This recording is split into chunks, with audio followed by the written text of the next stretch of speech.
Due to the following CS School Break special, Magnum PI will not be seen today. It will be broadcast tomorrow in the regular time period. Word Balloon is brought to you by the League of Word Balloon Listeners.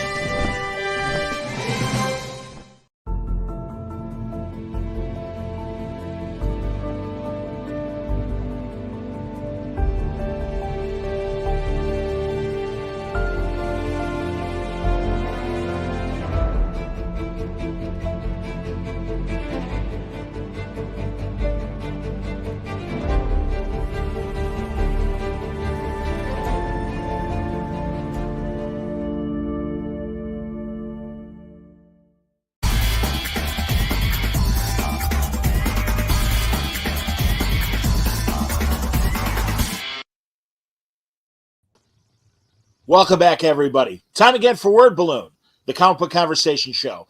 John Suntress here. We got a first-timer and we got an all-timer to start things off today. It's going to have a few guests running around. We're going to be talking about the Nacelleverse, brand new collection of characters and concepts conceived by the man behind the Nacelle company, Brian Volk Weiss. There he is at the bottom. Good to see you, Brian. Good to see you, John. Thanks for having me back. Always, man, and really happy to have Hunter Gorinson, sorry, I want to say it right, from Oni Press and Lion Forge, and it's the first time Hunter's been on. Nice to meet you, Hunter. Long-time listener, first-time guest. What an honor to be on. Thank you for having me. Well, the honor is shared, sir, because I'm a long-time fan of Oni, and over the years I've had many creators on, and I think this is great. Let's get right to it, guys. The Nacelleverse, and I got several graphics for you, but of course, boom, right there, all the concepts. Brian, how many years? Because I know you have told me before that you've been like kind of conceiving a line of toys that you wanted to exploit in comics and animation, and now it's finally happening. So how many years of planning did this take? Can I do multiple choice? Is that legal?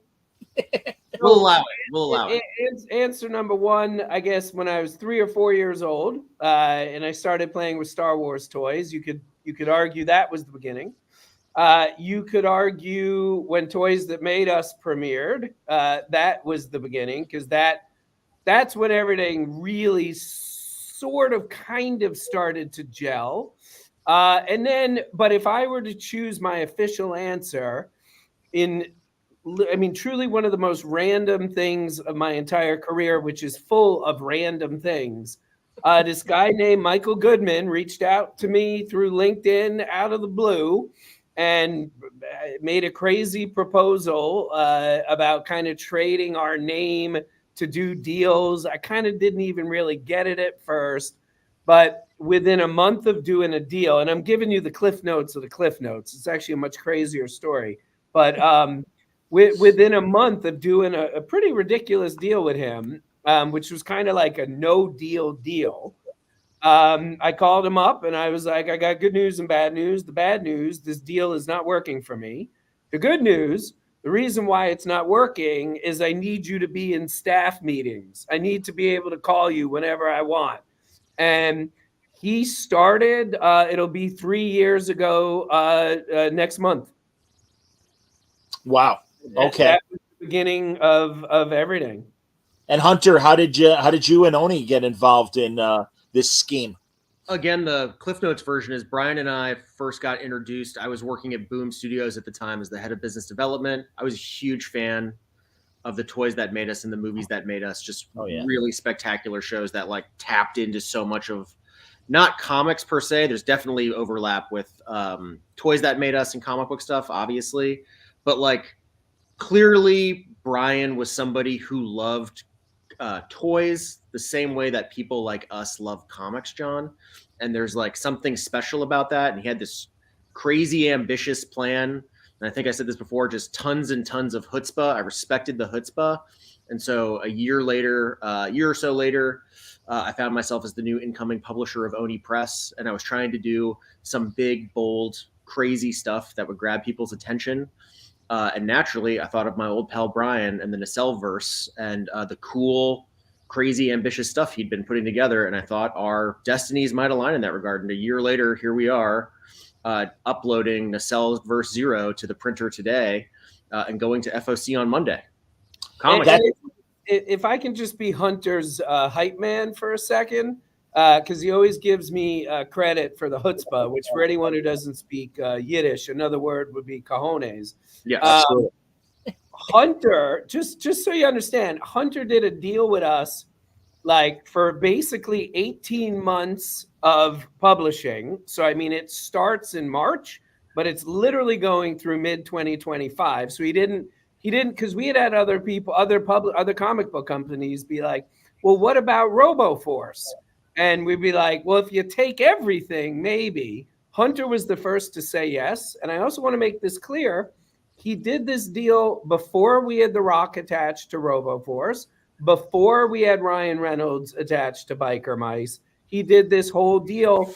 And it was funny when we did the deal, I was kind of like, Hunter and Oni, they're not lucky to be in business with us, but this was a good move for them.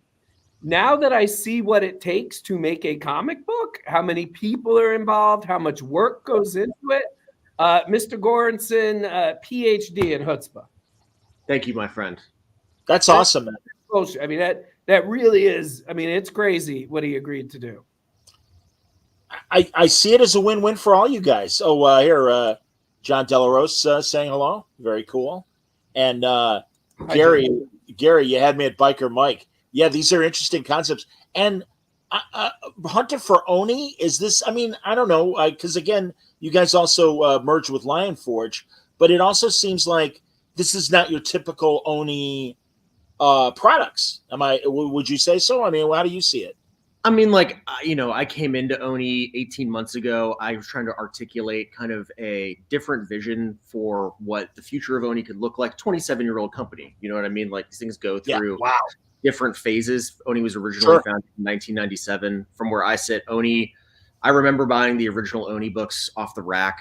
I read Clerks, the comic book, to pieces by Kevin Smith and Jim Mahfood. Huge fan of Oni double feature. And that introduced a stripe of kind of like Oni in the beginning was kind of doing like what his analogy is aged poorly for many reasons, but very much doing what like Miramax was doing in the independent film space in the 90s, or what like Matador Records or Sub Pop was doing in the music industry in the 90s. That was Oni, and Oni's kind of always been a left of center, slightly counterculture comic book publisher. That's where Scott Pilgrim comes from. That's where T-Dragon Society comes from. That's where so many of our books fall into that Six Gun. So many of our books fall into that swath of stuff. And with the Nacelleverse, like, me and Brian have talked about this extensively, but there's like, there's this 10 safe brands in comics, right? There's Transformers, there's G.I. Joe, there's so many of those kind of books, and they can be great. But like, we all know that if Optimus Prime dies, he's coming back. And with these books, like, there's a huge built-in fan base for Biker Mice, but some of the other ones are tabula rasa. And like, this is going to be the first time that they've really been exploited outside of the toys themselves with any kind of storytelling. And that's just like a huge, exciting opportunity to smash some stuff together, have crazy off the rails fun. So that's what we're trying to do, is just have fun, which ultimately at the end of the day is what I think comics should be. Excellent. Well, this is a comic book podcast, but Brian, there is an animation thing here as well, and you mentioned some of your partners like Ryan Reynolds and The Rock. How far away are we from the animated shows? Well, I'll believe it when I see it, but I have been promised the first episode of RoboForce will be 1,000,000,000% done next week. We have been working on that. It'll be 50. Next week is week 54. Since the day we did the writers' contracts, next week is week 54. So season 1 of the Nacelleverse will be RoboForce. That's the one we're doing with Dwayne Johnson and $7. That should be coming out this year, God willing. And then next year will be Biker Mice from Mars. RoboForce is 6 episodes. Biker Mice is 8 episodes. That one we're doing with Ryan Reynolds and Maximum Effort. And then in theory, Sectors, who we're negotiating now with a very successful actress, that should be out in 2026, and so on and so on. But one of the things that we're doing, and the comic books are a huge part of this. Melissa Flores, she was kind of the architect for this. She's the writer. We're smushing them all together. So in RoboForce, I mean, literally the opening shot of RoboForce, not the opening shot, but like by like the 10th second, you're seeing Sectorians, you're seeing characters from Moo Mesa, and then there's cameos from Biker Mice. So we're setting up that which is coming. And the deal we did with Oni is pretty much what we're doing with the comics is setting up what will be happening in the series. I get it. Is there a platform, a home for the shows? Have you announced it yet? God willing, crossing T's, and we have a pretty big announcement. If I had to guess, we'll be saving for a certain event in mid-July. Okay. But yeah, we have. It looks like we have a home. Well, and honestly, from a very crass comic collecting standpoint, this is great, and I think it's smart to. And I've got the alternate covers here for Nacelleverse 0, which is just a couple weeks away. God, this is the kind of thing that this is going to be very much a key issue, and especially if the animated stuff really, takes hold. And I mean, this is where it all starts. So yeah. I see that as a win-win for both of you guys. I would say too, like it's the first time many of these characters have appeared in comic book form before. There was a RoboForce has never appeared in comics before. There was a brief Biker Mice from Mars, I think a 3-issue series in 1994 or 1995 by Marvel. Shout out to a weird synchronicity that the Word Balloon audience will appreciate. Oni editor Carl Ballers, who I also previously worked with at both Bad Idea and Valiant, one of my longtime friends and coworkers, is editing this book.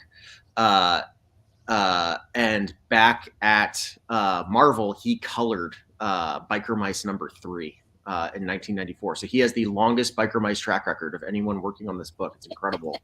And then something that we haven't even told anybody, there's a secret appearance of another Nacelleverse character in here.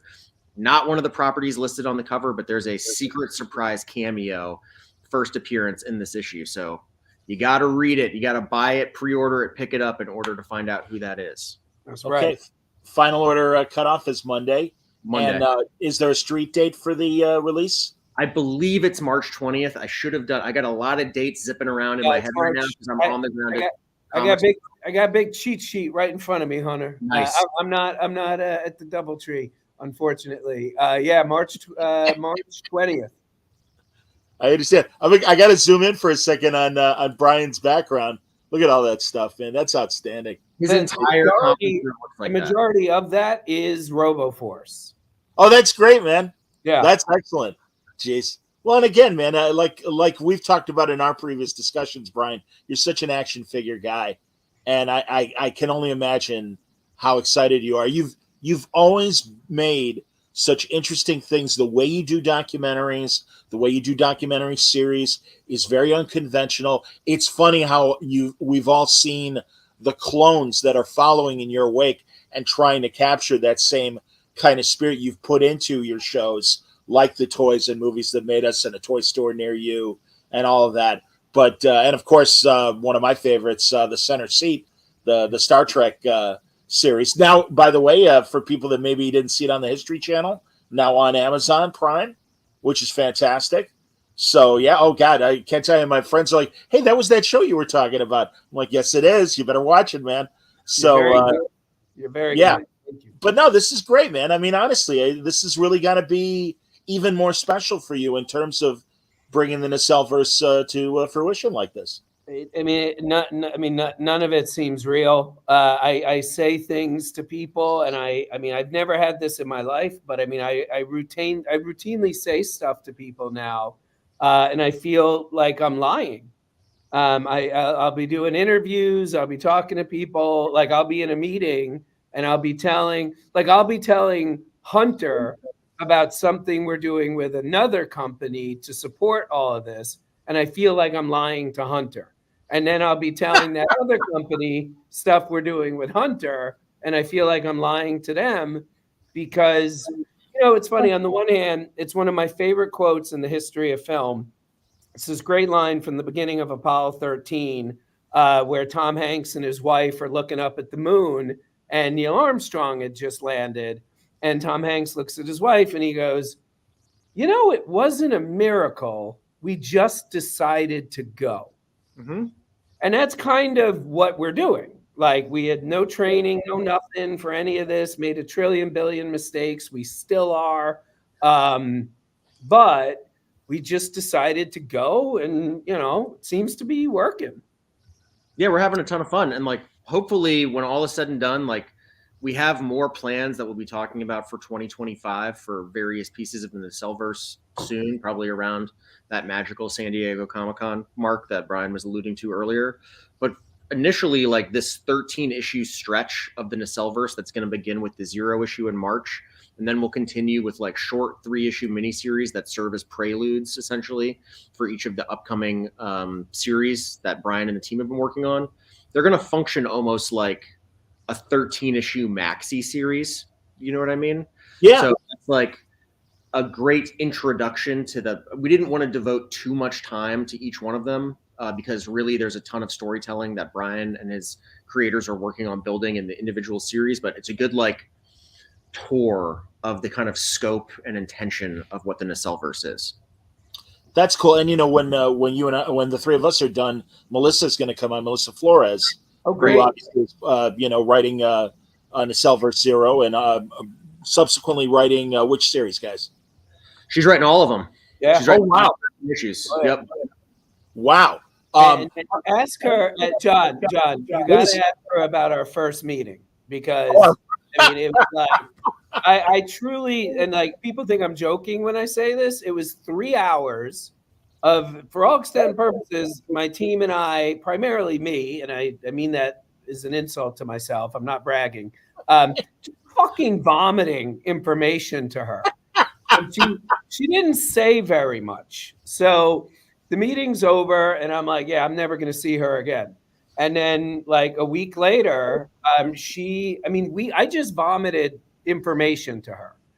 A week later, she was the one who took all of that info and came up with the structure that the entire thing works off of. And because RoboForce is still in post and Biker Mice is being written, it was what we had done before Melissa is what we vomited to Melissa.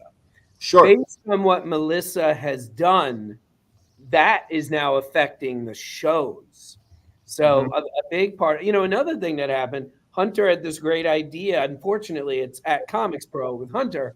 But Hunter had this idea. I swear to God, I just have these here by coincidence. Hunter, I swear this was a coincidence. It seems so fake, but it's true. He had this idea to do like a giveaway. Sure. So we have a character in RoboForce, a pretty major character. This one I can show you. Okay. He's got a whole wall of cool stuff over there that you can't see. This is like one of the comic relief from RoboForce. This is a character named Curmudgeon that comes out later this year. And so when Hunter was like, hey, we should do like for somebody that buys every issue up front, let's give them a gift. So this blue guy, obviously we are making good use of a mold we've already made. But don't worry. We added a 2 to his forehead and we made him blue.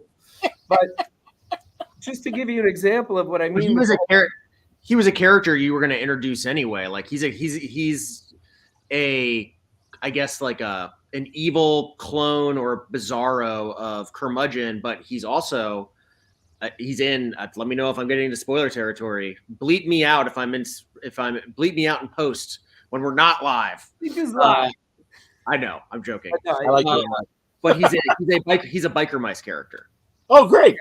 But interestingly enough, Hunter, that's actually the first part, not entirely accurate. Okay. We created him specifically based on your idea.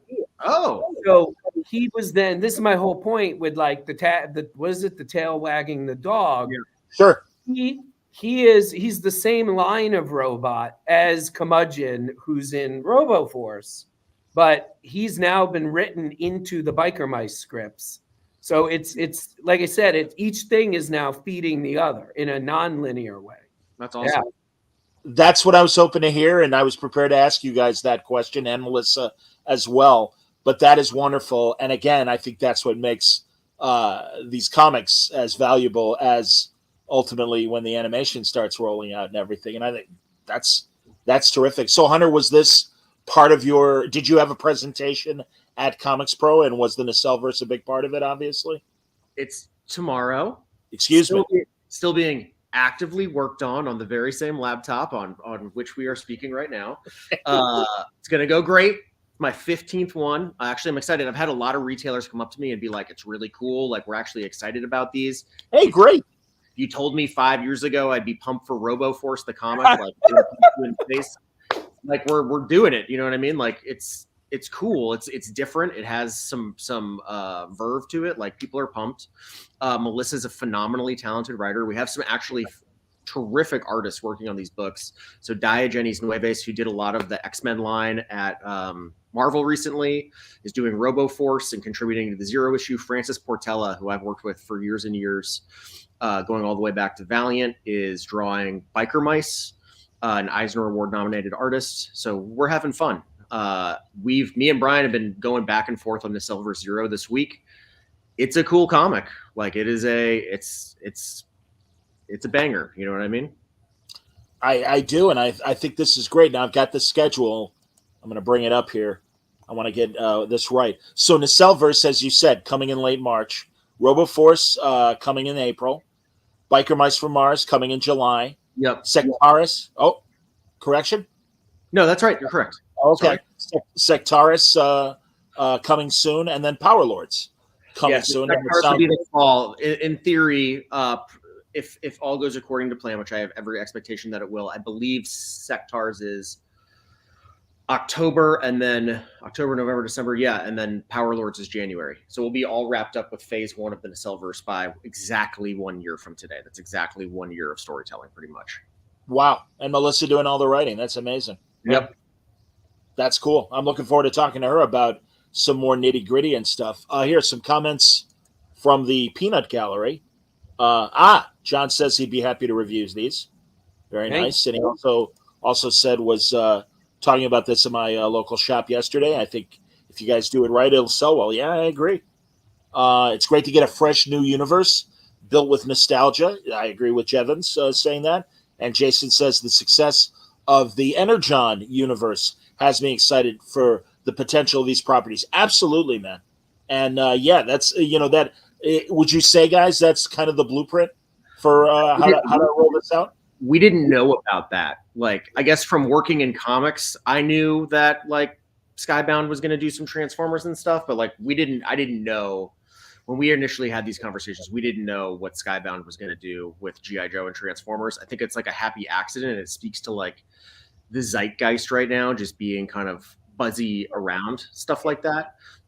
I'm not a comic book guy, so I apologize if this is stupid, but what the fuck is the Energon universe? No. I mean, I've heard of it, but they did this before. It was called G.I. Joe versus Transformers, late 80s, early, like they did this. And by the way, I'll tell you a crazy fun fact I'm aware of. Do you remember Hasbro teamed up with Discovery Channel about 15 years ago, and they did the HasLab? They had this. It was called the Hub. It was like called the Hub. Yes, I know what you're talking about now. They had a G.I. Joe cartoon, if you remember. That cartoon was canceled, and the last 3 episodes didn't air. Oh, wow. The last episode that was never even completed, the way that ended, and this, like I said, this was like the animatic was done. They'd already colored it, just wasn't ever finished. But the last shot of that series was Scarlet and Duke pull up to G.I. Joe headquarters in a Jeep. They're talking about something, everything wrapped up. And they walk into the G.I. Joe headquarters. The doors close, and we're outside, and we just see the Jeep in front of the headquarters, and all of a sudden the Jeep starts shaking a little bit, cuts to black, and you hear An explosion. And you realize the Jeep was Hound. So so my point is, everybody's like the Energon universe or whatever it's called, and I'm like, yeah, I remember that in the late '80s. It was great, and the Beast, what do you call it? Transformers Beast Wars ended with a GI Joe reference. Oh wow, yeah, that's funny. Yeah, I remember the hub, and and I always think of it more of like the happy toys, like My Little Pony and Strawberry Shortcake and that stuff and everything. So I didn't realize there was a Joe cartoon as well. That's funny. It was gorgeous to look at. Might have needed a couple more rewrites, but it was beautiful. One thing that we kind of did, like, I think probably not a direct patterning. Like me and Brian both arrived at kind of our independent comic book references for what this should be. Brian's talked a little bit about his love for the original Aliens versus Predator series that Dark Horse did, which melted every 8-year-old's brain. And, I have a vivid memory of never being more excited for a piece of pop culture than walking out of a movie theater and seeing the Predator 2 poster as like a 6-year-old and getting so hyped because I did nothing but watch Predator or whatever. So I was similarly excited for Aliens versus Predator. Sure. One that I keep coming back to, which you will see kind of mirrored in the publishing plan, which is this 0/alpha issue at the beginning, and then these short form miniseries that all feature different properties, is what I consider, something that I think probably comics culture hasn't ranked alongside Watchmen, you know what I mean? But something that for me was my Watchmen at the time, which is a little thing, John, called X-Men Age of Apocalypse, which began with X-Men with the Alpha issue, and then had the 4 standalone miniseries, each by awesome artists, each that told their own little self-contained chapter of what this alternate weird X-Men universe that was distorted by Legion and Apocalypse, etc. was. And so that's kind of like, I've always thought that was a really effective publishing plan. It's also one of the ballsiest moves of all time to cancel all of your best-selling books at the height of comics popularity and replace them with new titles. So like, if we can bring a little bit of that verve and energy to what we're doing in the Nacelleverse, we're onto something. I get it, and I think that's true. And again, the idea that all of the issues will feed into the subsequent miniseries as well. It also reminds me in animation. Oh God, now I'm blanking on what the name of the animation company was, but like 15 or so years ago, when Marvel had the 4 animated Japanese series, X-Men, Wolverine, and Iron Man, and Blade. Yeah. So I remember all that, and again, you would have cameos of Cyclops would show up in the Iron Man cartoon, and vice versa, and everything, and Blade. Good, because as I'm winding down with you guys, I do want to add Melissa to the conversation. Hey, Melissa, guys? How are you? What's up? Very Melissa? good. Nice to meet you. Nice to meet you, John. Hi. Melissa has the best background. Yeah, What? no kidding. Here, we're going to zoom in. You got the best background, Melissa. You win. No. Well done. and also kind of that great afternoon bar lounge kind of thing with your lighting, which. I know a lot of Twitch streamers. It's super professional. See, I'm too old for Twitch, Melissa. Nobody wants to see me on Twitch. I'm like, that's great for the kids. I'll stick to YouTube and everything. As a matter of fact, I should close my closet. Hold on. Okay, if you want to. We can't see it. Yeah, we can't see anything embarrassing. Don't sweat it. That's why I blur my background. I'm like, I am Oscar Madison incarnate. I am the sloppiest man you'll ever meet. So that's why I always blur my backgrounds when I'm around other places. And Hunter's in the hotel room awaiting Comics Pro. I'm bringing a goodie. Before we go, I wanted to show one special thing we'll be showing. Sure. Zooming in. Stand by. Oh gosh, a live unboxing. My goodness. I love this. I never do unboxings. This is great. My number's going to jump up now. All right. So tomorrow at Roundtables, we have a bunch of cool stuff we'll be giving away, but we're going to give away these awesome Robo. Hey, that's beautiful. Wow. Which is the interlocking covers for number 1 through 3 by Dustin Weaver. Sure. Absolutely genius level artist. That's beautiful. Relaunched Avengers with Hickman back in the Marvel Now times at Marvel. Does pack lists now at Image. Has been doing a ton of covers for us. We'll be working on the new EC books we just announced. So huge fan of Dustin, and he's going to be doing covers for. Oh my God, is Dustin in here? Oh, Dustin Weaver, very cool. Yes, 100%. Super Dave McKay agreeing with you that this is great. No, that's beautiful, man, and that's what I was kind of wondering. So Melissa, Brian wanted me to ask you about the first meeting with Brian and your point of view on that meeting. Chaotic genius. No, it's accurate, utterly also very nice. That's the nicest way it could have been said. No, I love it. I love it. I mean, I was a development executive for a long time, so I've been in Brian's shoes, but like, it's so refreshing and rare to meet somebody who's as passionate and loves their properties as much as they treat them as a business. A lot of times you'll find one or the other. It's very rare to find somebody that does both really, really well. And so it was a true pleasure because every single one of these properties, the Great Garloo, RoboForce, Biker Mice from Mars, Sectors, Powerlers, they all have different reputations. They all have different awareness levels. But Brian loves each and every one the same. And that's amazing to me because as a writer who's coming in, like I knew RoboForce, I knew Biker Mice from Mars. Some of the other ones I'm less familiar with, no idea about Great Garloo. He ended up being one of my favorite characters to write because there is so much when you see people love their babies as much as somebody like Brian does, it's easy to fall in love with them too. And so to be able to be in a room with him and talk to him and you can like drink in that passion. And it made me so excited to be a part of the world because you could tell that Brian has a vision, and Matt and the Hold and Sell team. And it was such a pleasure for me to work with Hunter and Sierra and all the editors at Nacelle to put that together, at least in the comic space for them as well. That sounds great, man. Honestly, and guys, you're welcome to stay as long as you want. I will go into detail about the various books and concepts with Melissa, but I'm excited for you guys. I really think all of you, all three of you. I don't know how to say the combined sexes as opposed to guys. So I hope I'm not. As far as I'm concerned, guys is a gender neutral term. I use it all the time. So all right, that's a relief because I do as well, and that's good. All right, but no, truly, I'm really excited for all of you in terms of this project. I think it's going to be really, really cool. And I mean, Hunter, I know you probably got to get back to writing your presentation for tomorrow. I gotta jump too, but I want to say one thing which Melissa and Hunter I know for a fact don't know, but it deserves a little credit because I think it made especially their lives a lot easier. Right when we started working together, because we distribute content as well, films, TV shows, whatever.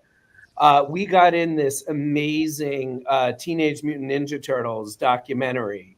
Wow. And I was watching the cut to see what we wanted to do with it. And there was an amazing interview with Peter Laird.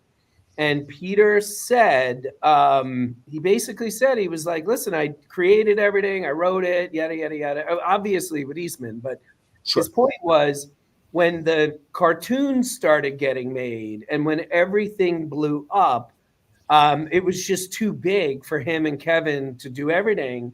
And he took a very passionate position where he was like, I created it, but now it belongs to the world. And so it was a very helpful thing for me to hear. I mean, the timing was uncanny because as Melissa was saying, we're so picky about everything, and especially RoboForce, which we literally all but created from scratch, unlike Biker Mice, unlike everything else. So, things would come in, and having heard what one of the greatest comic book franchises that ever existed would become, that the creator was like, no, now it's yours. Wow. It was a very good thing to hear, but more importantly, It was when I heard it that I think has made this the love fest that it ended up being, at least from my point of view. That sounds great. Before I say goodbye to all you guys, Brian, what is coming up? You mentioned the Turtles documentary. Any good comedy specials coming up? Comedy Dynamics? Yeah, we got, you know, again, it's like I always got to be careful what I'm allowed to talk I'm about. We got a Paul Reiser special coming. We got Wow. another Maria Bamford, Lavelle Crawford. Can't mention him. Can't mention her. I'm just looking at my board. I figured. Yeah. But yeah, no, we got a pretty my board now is running at the bottom 1/8/26.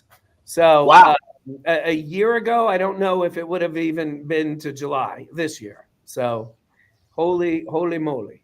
Well, combined with the strikes and post-COVID, I'm glad that things are up and running for you from a video standpoint and animation. Very blessed. Yeah. So that's great. Hunter, any other Oni things non-Nacelleverse that you want to give a shout out before we wrap up? We are quite busy these days. We got a lot of great stuff to talk about this weekend in Comics Pro. We're going to have a pretty big 2024.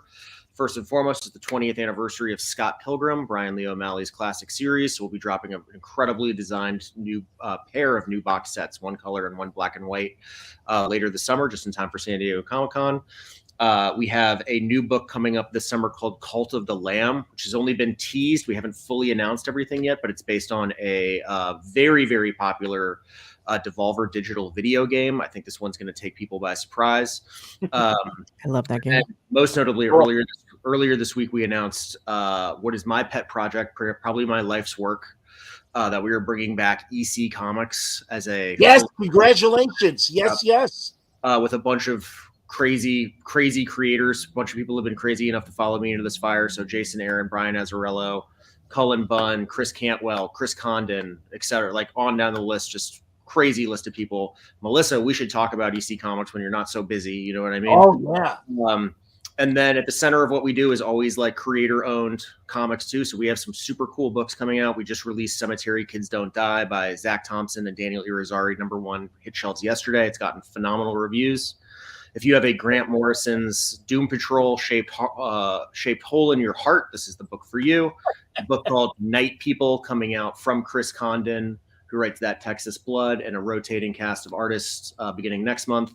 And then a really cool book called Akagun, Brutalizer of Gods, which is essentially like, what if instead of Conan being on the ancient continent of Hyberia, he was in a world of like prehistoric African fantasy. So it's like the first kind of like barbarian tale shot through like African mythology.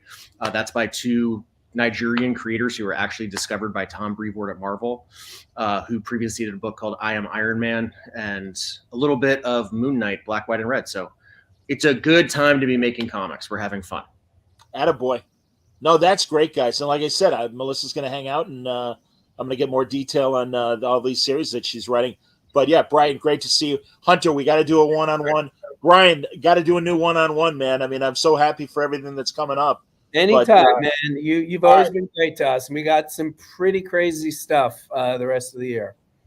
That sounds great. All right, you guys, I'll let you guys go, and Melissa and I will continue to talk about the Nacelleverse and what's coming up for Oni and Nacelle. That's great. Hi, Melissa. Thank you, John. See you guys soon. Bye. See you guys. Bye. There we go. Whoops, wrong one. Hold on. Whoop. Oh, there we go. There I am. Hi. Sorry, wrong buttons. But really nice to meet you, Melissa. This is going to be great. I'm looking forward to talking. So how much did writing Power Rangers help you with these concepts, or not at all? Tell me.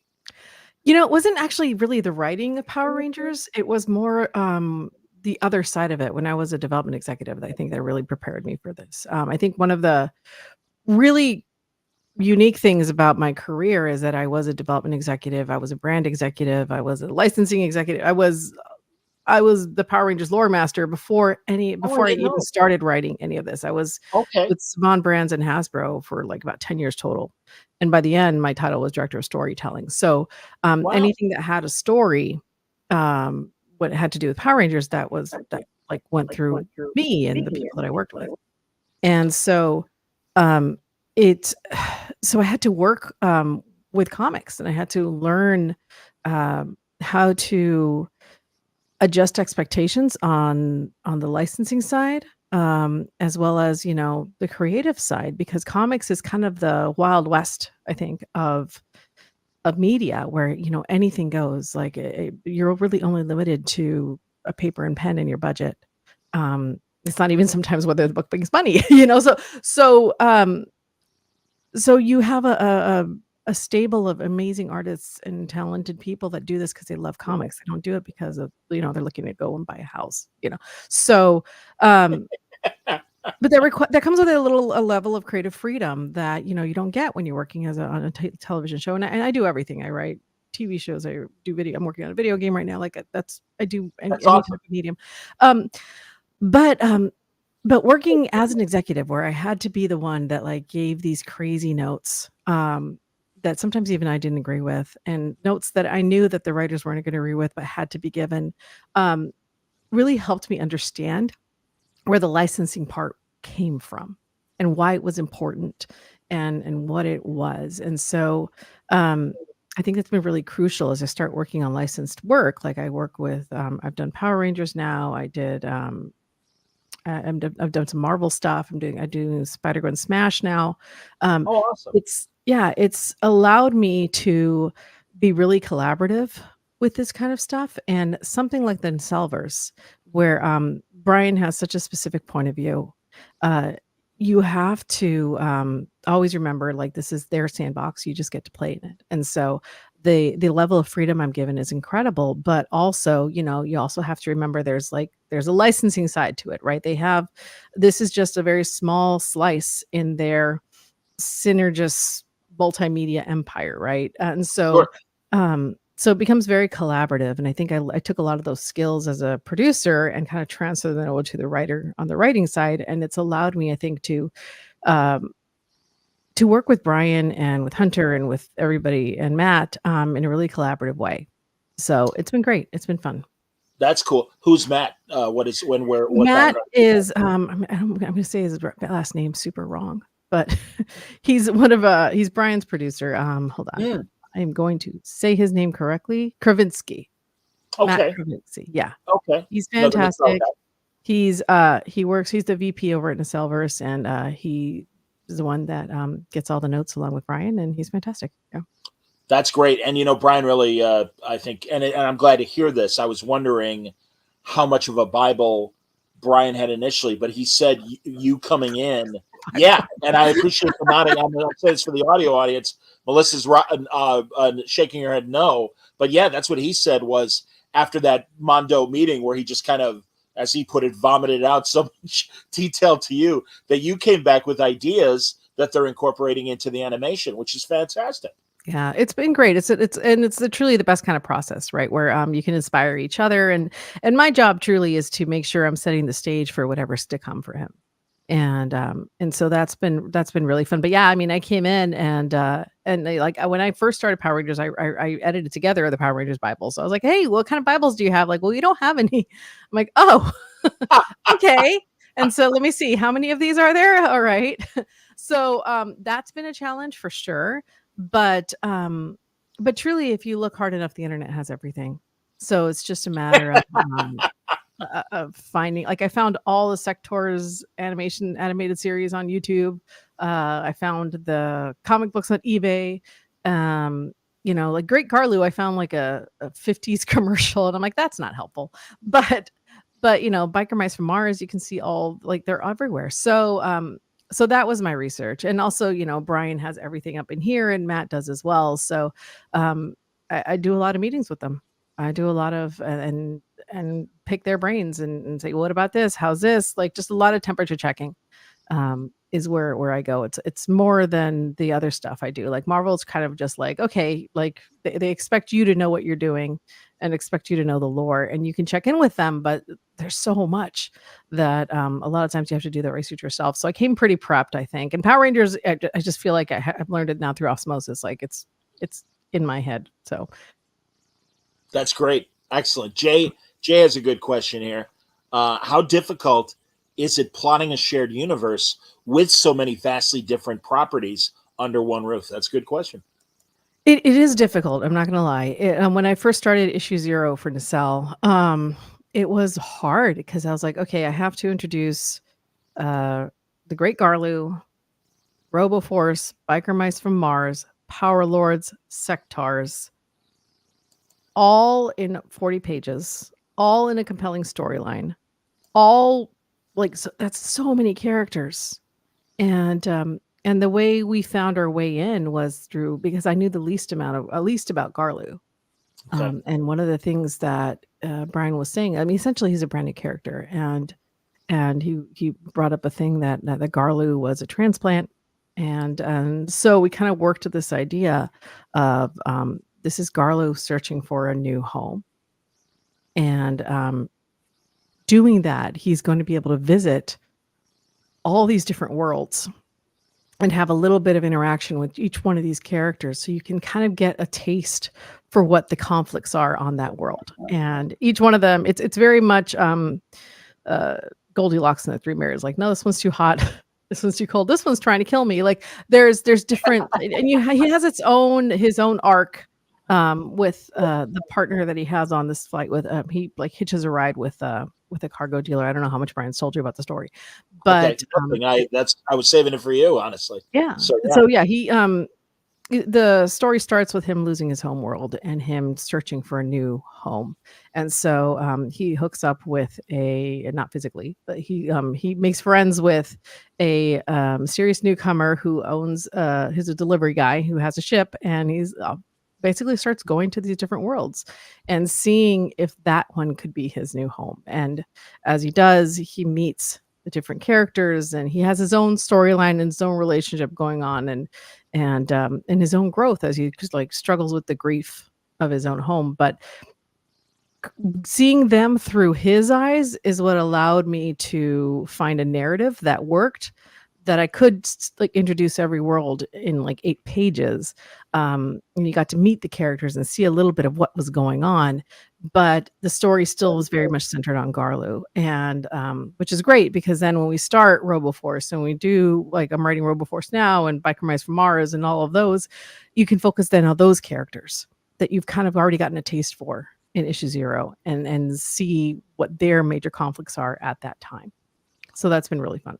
That's cool. So do you, even though they are broken up in these 3-issue miniseries, do you see it as one long narrative through Garlu and everything, or? There's a little bit of a through line, but really each miniseries is going to be its own little story, I believe. Okay. Because I mean that's what they deserve. Sure.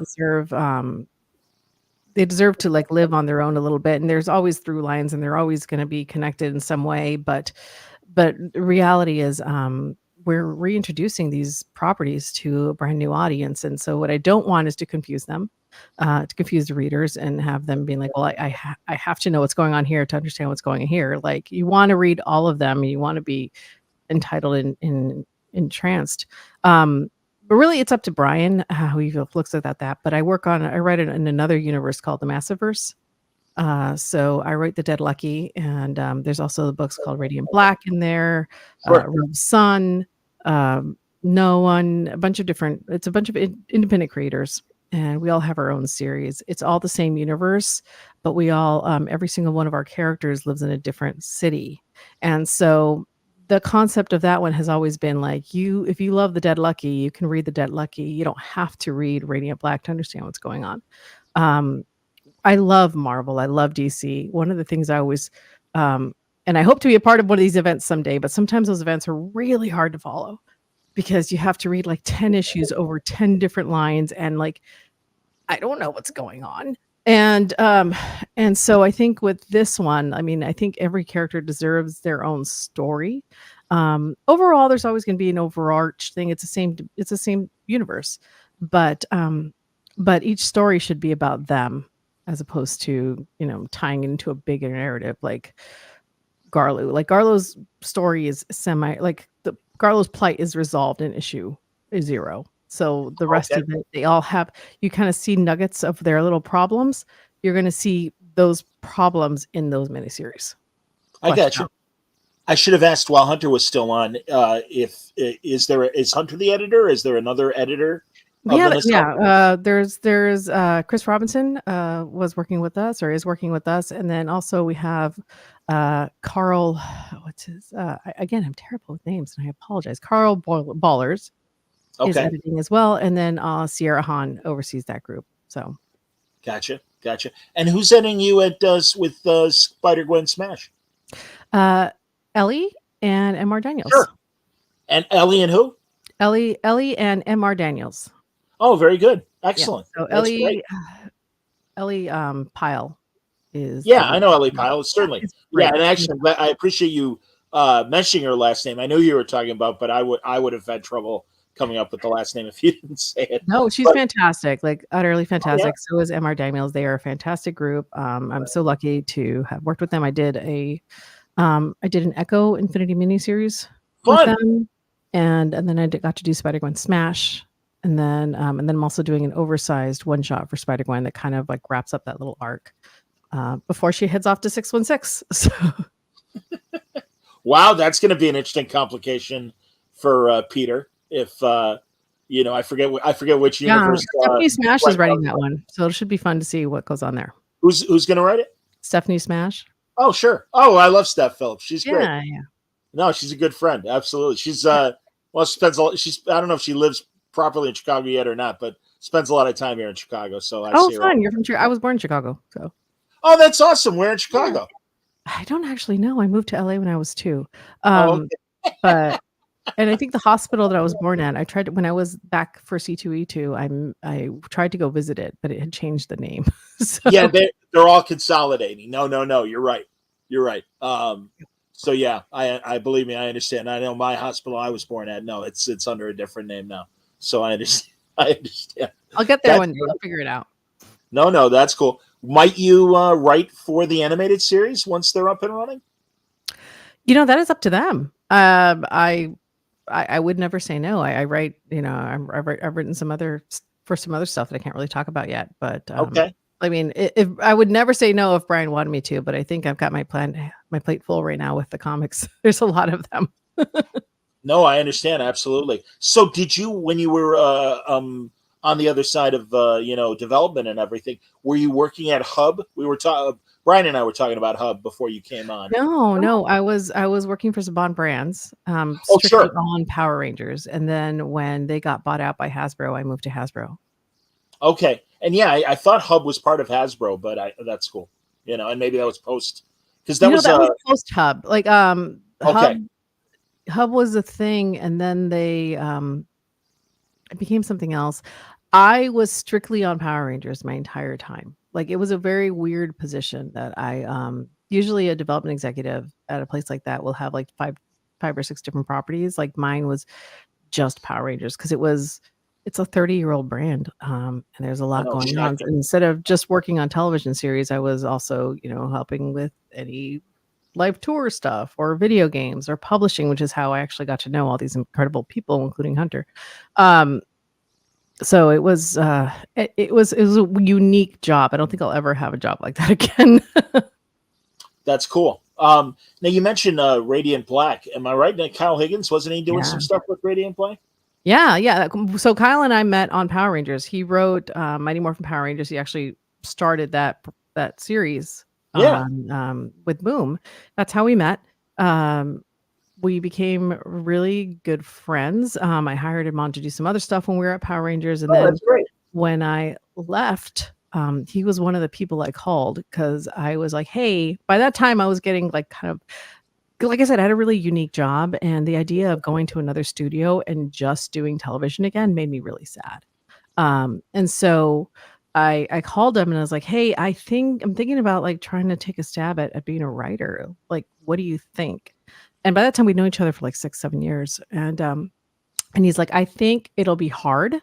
I think you could do it. And so, and he was one of the first people that really gave me a shot. And, he gave me some backups on Radiant Black. He did this. It was like a little Marshall one-pagers. They're really fun to write. I wrote I co-created a show called The Unleashed that aired on Twitch. And so we did some comic backups for that in Radiant Black, like 4 or 5 issues. And then he asked me if I was willing to pitch him a superhero story that would live in the Nacelleverse. And so that's how the Dead Lucky came about. So we've worked together quite a bit. And then I co-wrote Radiant Pink for him. So he's still a very good friend. I just had dinner with his girlfriend like 2 nights ago. Oh, that's great. That's Yeah. excellent. No, I've known Kyle a long time, and He's I'm fantastic. great guy. Another Chicago guy. And a genius, honestly, a true, like, his brain never stops working. Every time I see him, he's like, "Oh, I want to do this now," and I'm like, "Oh, okay." Have you slept today? Were you? God, you know, I'm a SAG member. The broadcast union merged with the film union, so I've been a SAG member, and you know, the strike didn't impact me per se because my show was considered an information show, so I was able to continue. Yeah. Were you impacted at all by the WGA strike? Thankfully, no, because again, I was working. I'm not WGA, but I'm very obviously hope to be one day. I've only been doing this writing thing for like a couple of years, but everything I was working on was either kids, which like you is not quite it has different rules, and so I wasn't having to work for struck people, and also comics and video games, and again, none of those are WGA. So so I did walk, like I walked with my fellow writers. I went and supported, but thankfully I was one of the lucky few that got to still work, and I'm so thankful for that.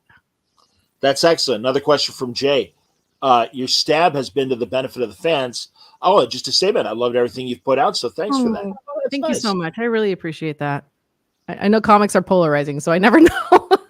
Well, and Jason enjoyed Dead Lucky. Oh, thank you so much. I really appreciate it. We're pushing out issue 12 very soon. I just finished the lettering for it, and I kind of got very verklempt because I haven't confirmed it yet, but it is going to be the last issue of Dead Lucky for a little while. And so, tell me about Dead Lucky. I only know Radiant Black as far as the master. Okay, but then we have to talk about Nacelleverse because they'll get mad at me if we don't talk about the Nacelleverse. No, 100%, please. So the Dead Lucky is my baby. It's great. The Dead Lucky is about a war veteran who lost most of her squad in a horrific accident in Jordan. And she comes home to San Francisco and discovers that it has been privatized by a company called Morrow. So think like Google meets Blackwater. Like they have basically decided they're going to run a town for profit. And they do that by they've created these bots, these robots that are essentially sentinels, guardians that rule over the city, and kind of created like a militant state. And Bibi, her name is Bibiana Lopez Yang, she's half Chinese, half Mexican American, does not agree too much with that, considering she has like lost nearly everything trying to keep her cities free, and she has a lot of PTSD and has not told anybody. She also sees these electric ghosts of her squad that just go with her everywhere. Rather than deal with any of that, she's like, I'm going to use my new electrical powers that I got in this horrific accident to possess all these robots and fight Morrow. And so it is essentially her doing everything she can not to deal with her PTSD by fighting the company that has privatized her city. It was inspired because my girlfriend has PTSD. She's an Army veteran. And I used to get into these, like, we've been together a very long time, and we used to get into these constant arguments because I never understood why we looked at the world so differently. And as I got her to open up and she could never sit with her back to the door. She reacted very differently to certain types of media.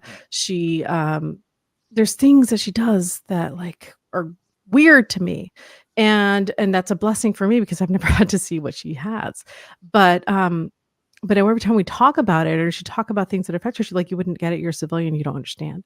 And so this is my way of trying to understand. And we had just lost one of our friends to suicide. A couple right around the time I started developing it, and it really affected her. And the older she's getting, the more like less friends she has, and it just was sad to me. And I was trying to understand it, And it made me realize that we take these, we put these incredible people and turn them into incredible skilled soldiers, and then we bring them back and don't do anything. Like we just expect them, like after they do these incredible things where like their world is completely different, where life and death is literally an everyday, like every second, everyday decision.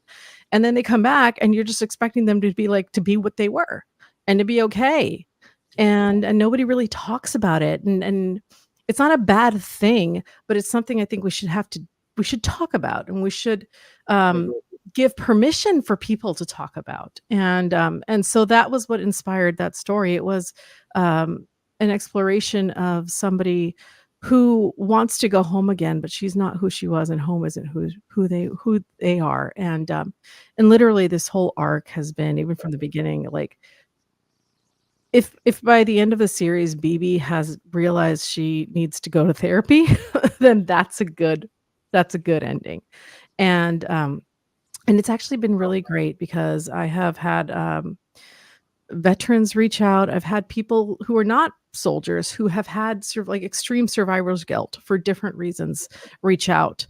It has been so touching to me as somebody that I feel I've been very blessed in my life. I haven't had to deal with the things that Sandra has, but it helps people feel more seen.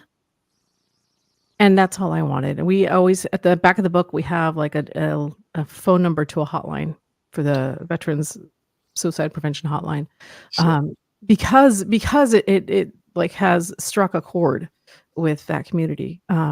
And I'm really honored, and I really appreciate it. It's I'm not a soldier. I could never claim to be a soldier, but to know that I have at least touched on the experience a little bit and made them feel a little less alone. That's all that mattered to me.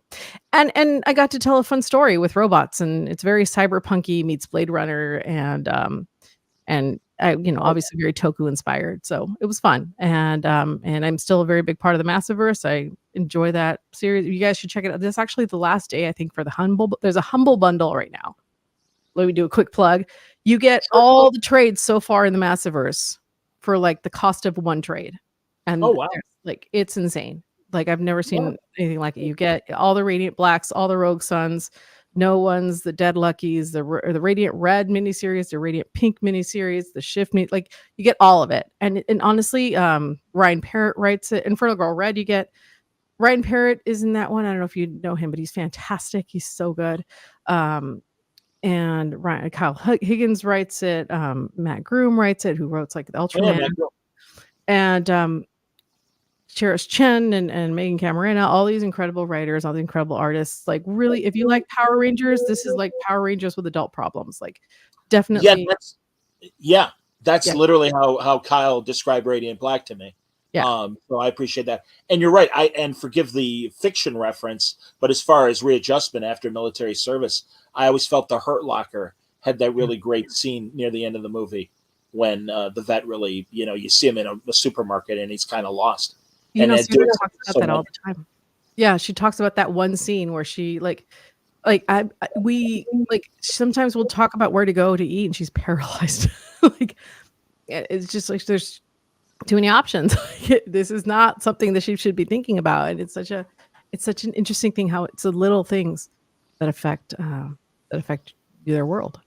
No, and it sounds like Dead Lucky would be amazing to read. So I'm gonna have to jump on that Humble Bumble to make that happen. Yeah, please do. I think it's the last day today. So all right, I'll check it out. I absolutely will. All right. So again, I always say this about Power Rangers and even Transformers and G.I. Joe, that I was that was my blind spot on nerd culture, where I was too old to get into those things. I wasn't young enough to really appreciate them when they were first coming out. So let's go through the various factions of the Nacelleverse. Yeah. And we'll start with RoboForce. That's the first miniseries after that Zero issue.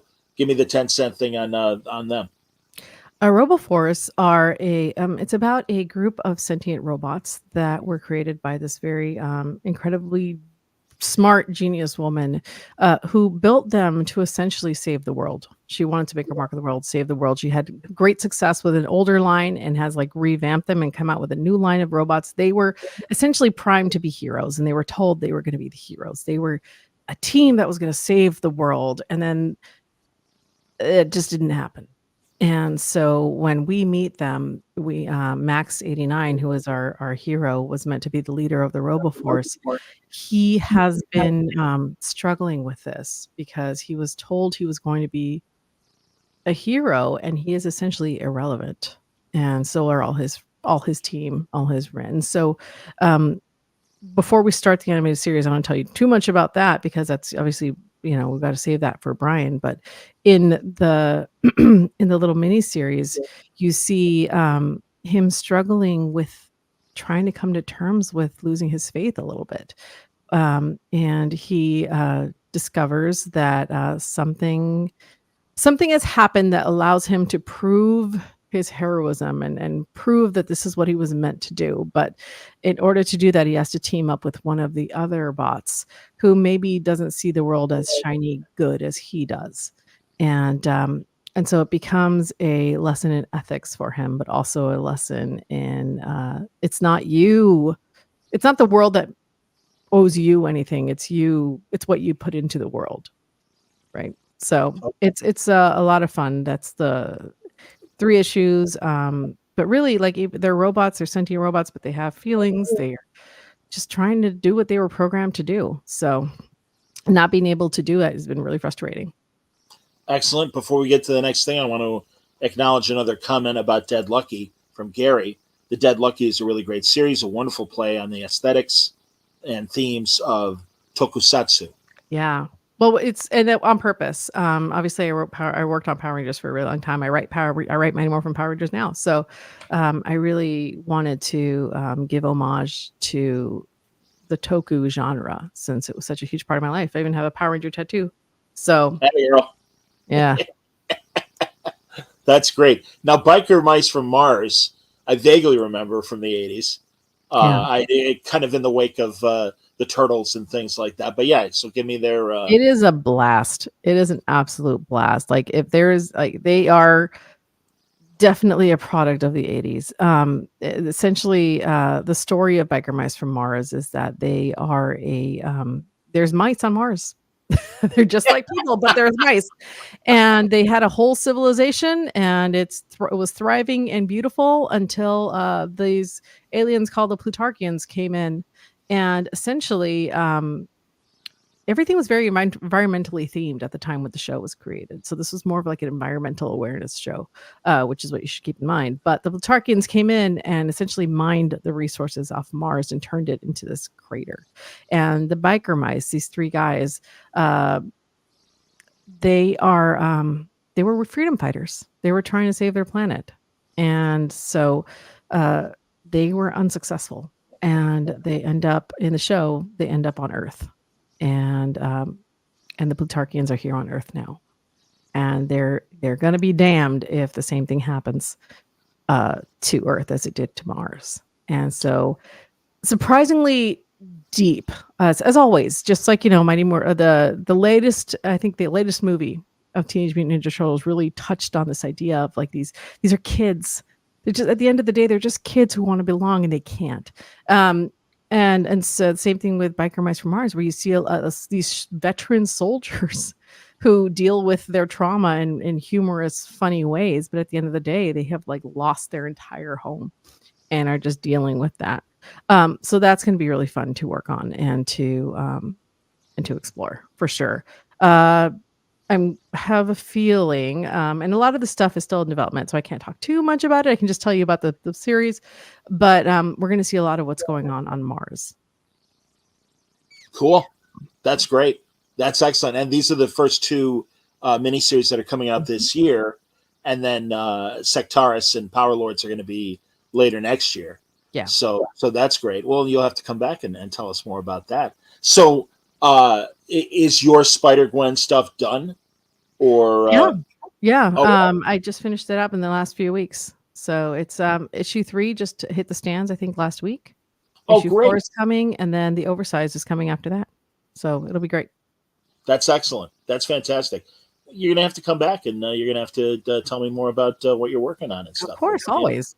That'd be great. Seriously, really great meeting you, and what you all have cooking up for the Nacelleverse, starting with issue 0, sounds fantastic. And we'll remind people that issue final order cutoff is Monday, so move on that. And as we're recording, now this will be out audio wise tomorrow, so it might be too late for the audio audience to jump on the Humble bundle, but do that for the Massiveverse and everything, and take advantage and catch up on it. I know I will.